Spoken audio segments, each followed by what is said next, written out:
Hey, English learners! Welcome back to English Voice Podcast, the place where learning English feels simple, natural, and relaxed. I'm Elena. And I'm Jax. We're really happy you're here with us today. Maybe you're listening while having your morning coffee, walking outside, traveling to work, or just relaxing at home. Wherever you are, thanks for spending a few minutes with us. If you enjoy learning English with us, don't forget to follow or subscribe to English Voice Podcast and share it with someone who is learning English too. All right, let's jump into today's episode. Jax, can I ask you something before we start? Sure. Have you ever been describing where something is? Maybe something hidden or something lower down or something covered, and then stopped for a moment wondering, should I say below or under or beneath, and then just chose one and hoped it placed the thing correctly? Oh, yes. I remember trying to describe a scene from a film to a friend. A character was hiding, and I said she was beneath the table, and my friend understood me perfectly. But later, I wondered, could I have said under the table or below the table? And would they have felt the same? All three seemed to mean lower down, but something told me they were different. And that feeling, that they are all about being lower, but that they somehow feel different, is exactly right, because below, under, and beneath are not three words for the same thing. Each one creates a different picture of space. Each one brings a slightly different atmosphere to the sentence. And once you feel those differences, the right word will simply arrive. So today, we are going to make all three clear and natural. We are talking about below, under, and beneath. Three words that all describe a lower position, but each in their own distinct way. And by the end of this episode, you will not just know the grammar, you will feel the space and the atmosphere each word creates. Because when you feel the space a word creates, it stops being a choice you have to think about. It becomes something you simply see. Today, we have three ideas that will completely change the way you use these three words. And Jax, I think our listeners are really going to love the third one. The third one is the one that stays with you, so please stay with us all the way to the end. Let's begin with idea number 1. Idea number 1. Below is the word of level. It describes something that is lower than a reference point, further down on a scale, a surface, a hierarchy, or a measurement. Below does not require contact. It does not require covering. It simply says this thing is at a lower level than that thing. The temperature dropped below freezing last night. Her score was below the class average. We were sitting on the balcony, and the street was far below us. The submarine moved below the surface of the ocean. In all of these, below describes position on a scale or a vertical space. Something is lower, further down, at a lesser level. And below is very comfortable with numbers, measurements, and levels. Below 0, below average, below sea level, below the poverty line, below a certain age. In all of these, below is comparing something to a standard or a measurement point. It is saying this falls lower than that mark. Below also works naturally for things lower in a physical space with no sense of covering. The valley lay below the mountain peak. Please see the comments below this post. In all of these, below simply means further down, lower in space or on a page. I want to share something personal. The word below clicked for me when I imagined an aircraft. If you are looking out of the window and you see clouds and then a city far below you, that is below. Not covering you, not touching you, just at a lower level, far below. The distance matters, the level matters, but there is no contact, no enclosure, just elevation and position, below. So the personality of below is measurement, level, and vertical distance, the most neutral and spacious of the three. Below creates open vertical space between things. Something is higher, something is lower. Okay, Let's move to idea number 2. And this is where under enters. And under is perhaps the most everyday, the most versatile, and the most commonly used of these 3 words. Idea number 2. Under is the word of covering and enclosure. When something is under something else, there is usually a sense of one thing being above it, covering it, or directly over it. Under often implies a relationship of sheltering, hiding, or being enclosed from above. The cat is sleeping under the bed. She put her bag under her seat. The road runs under the mountain through a tunnel. He was standing under a tree waiting for the rain to pass. I keep my winter clothes under my summer clothes in the wardrobe. In every one of these, under describes something that has something above it, covering it, sheltering it, or sitting directly over it. And under carries a strong sense of being directly beneath something with that thing above you, not just at a lower level, actually under it, with it above you. This directness is one of the key qualities of under. The emphasis is on the vertical relationship between 2 specific things, one directly above the other. Under is also used figuratively in English, which makes it incredibly versatile. Under pressure, under the influence, under construction, under control, under fire. In all of these, under describes a condition or state, being subject to something, controlled by something from above. And under is used for ages and numbers in a way that feels slightly different from below. Children under 12, under 100 pounds, under 2 hours. These feel like practical limits or thresholds. Under a certain age means younger than that age. Under a certain price means cheaper. The sense is of not reaching that point, of being in the space beneath it. So the personality of under is direct, practical, and versatile.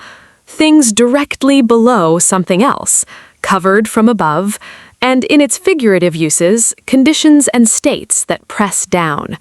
Under is the most workhorse of these 3 words. Now, let's move to our 3rd word, and this one is where the atmosphere of language really comes in. And now, as promised, idea number 3, the one we have been building toward. Are you ready? Tell them, Elena. Idea number 3. Beneath is below and under, but with depth, with atmosphere, with feeling. Beneath is not just a position in space. It is a word that carries weight, that carries significance, that carries something more than just where things are. And learning to feel that quality of beneath is one of the most beautiful things you can do for your English. Beneath can often be used in the same places as under. The cat sleeping beneath the bed, hiding beneath the table. Grammatically this works, but something subtle shifts. Beneath adds a quality of depth and poetry that under does not quite have.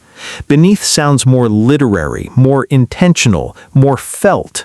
And there are places where beneath sounds completely natural and beautiful that under simply does not reach. Beneath the surface of the ocean, an entire world exists that most people never see. Beneath her calm exterior, there was a storm of emotions she rarely showed to anyone. Beneath all the noise of the city, there was a quiet rhythm that felt like breathing. Did you feel that? Beneath the surface. Beneath her calm exterior. Beneath all the noise. In all of these, beneath is doing something more than placing something at a lower level. It is revealing something hidden, something deeper, something that exists below what is visible or obvious. Beneath is the word that peels back the surface and shows what lies underneath. And beneath also appears in an important social and moral expression. Beneath someone. To say something is beneath you is to say it is below your dignity. It is unworthy of you. That kind of work is beneath her. Accepting that treatment is beneath him. This use of beneath is entirely figurative, about dignity and worth, not physical position. And it only works with beneath, not with below or under. I want to tell you about a listener who wrote to us. His name is Marco, and he wrote from Italy. You may remember Marco from an earlier episode. He had spent years using under for almost every situation where something was lower. His English was clear and correct, but it always felt slightly flat in the moments where he wanted to say something more than just where something was. That feeling, correct but somehow flat, is one of the most honest experiences of language learning, when the grammar is right but the atmosphere is missing.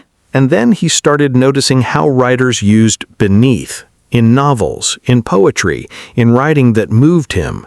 He realized that beneath was the word writers reached for when they wanted to reveal something hidden, something deeper than what was visible. He tried something small. He started replacing under with beneath in his own writing, carefully, only when the sentence was about something deeper than just physical position. Beneath the quiet surface of her words, he could hear something she was not saying. Beneath the ordinary appearance of the town, there was a history that surprised everyone who looked closely. And he wrote to us and said, "For the first time, my English felt like it had texture, like it had depth, like the words were doing more than just describing where things were, they were describing what things meant." He said it felt like a small door had quietly opened. That story gives me chills every single time. So here is your permission. Use below for levels, measurements, and vertical distance. Use under for direct covering, enclosure from above, and the countless everyday situations where something is directly below something else. And use beneath when you want to reveal something deeper, something hidden beneath the surface, something beneath what is visible, something with depth and atmosphere and weight. Okay, let's take a gentle pause now and do our word tour. A calm, quiet walk through some of the words and phrases from today. Just a few, slowly, so they settle into you. First word, level. A position or point on a scale. Below is the word of levels. For example, she stayed remarkably calm even when the pressure reached an unbearable level. Level. Level. Next word, enclosure, being surrounded or covered, especially from above. Under carries the sense of enclosure. For example, she found comfort in the enclosure of the small, quiet room. Enclosure. Enclosure. Next word, figurative, used in a non-literal, symbolic way. Both under and beneath have figurative uses, under pressure, beneath her dignity. For example, his description of the city as a living creature was entirely figurative, but felt true. Figurative.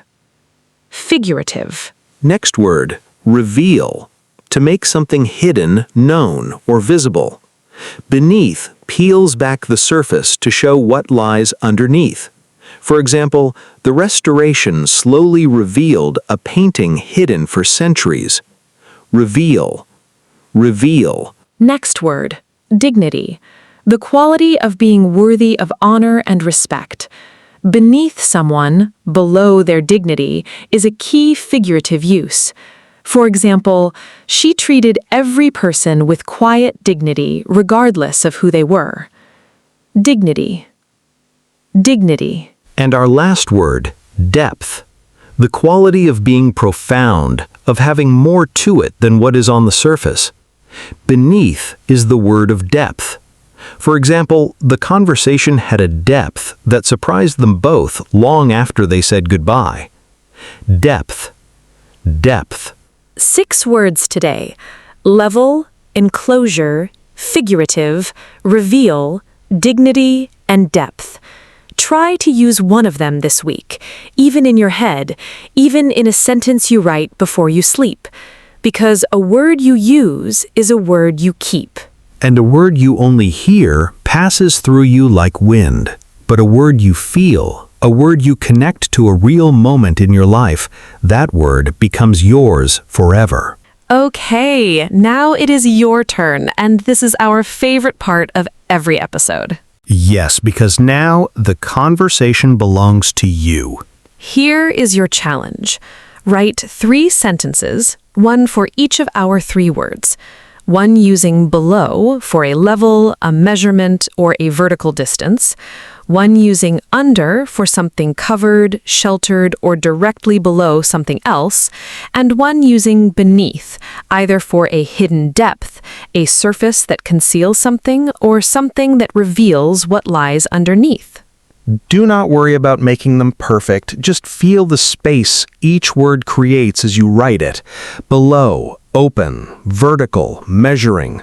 Under, direct, practical, covered from above. Beneath, deep, revealing with atmosphere and weight.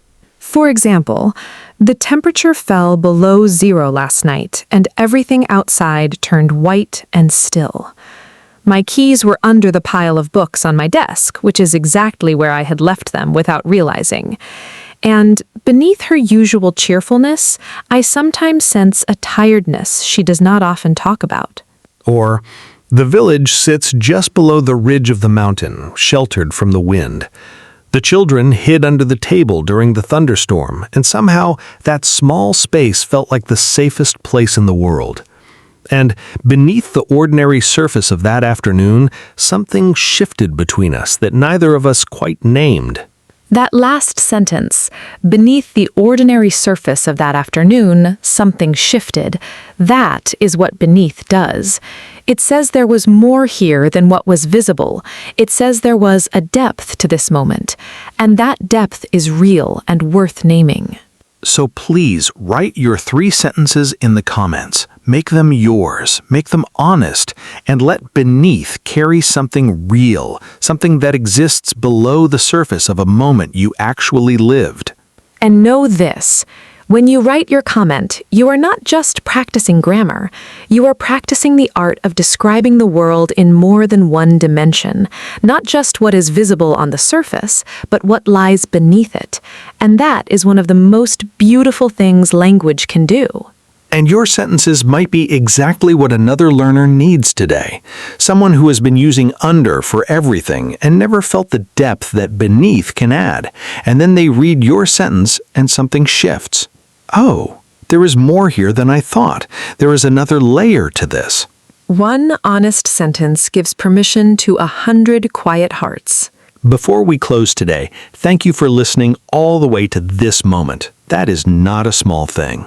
And to anyone who has been using under for every situation and felt like something was occasionally missing, now you have the 3 pictures. Below for the open vertical distance, under for the practical direct covering, beneath for the depth, the hidden, the revealed. Let each word carry the space it was made to carry. Below for what is lower, under for what is covered, beneath for what is deeper than it appears. 3 words, 3 distinct atmospheres, all yours now. Language that reaches beneath the surface is language that truly connects. If this episode helped you even a little, please give it a like, subscribe to English Voice Podcast, and share it with someone who needs to hear this today. Your support helps this little podcast reach more learners, and every new listener is one more person who feels a little less alone in this journey. Until next time, take care of your English. And take care of yourselves. This was English Voice Podcast. I'm Eleanor. And I'm Jax. We will see you in the next episode. Bye, everyone.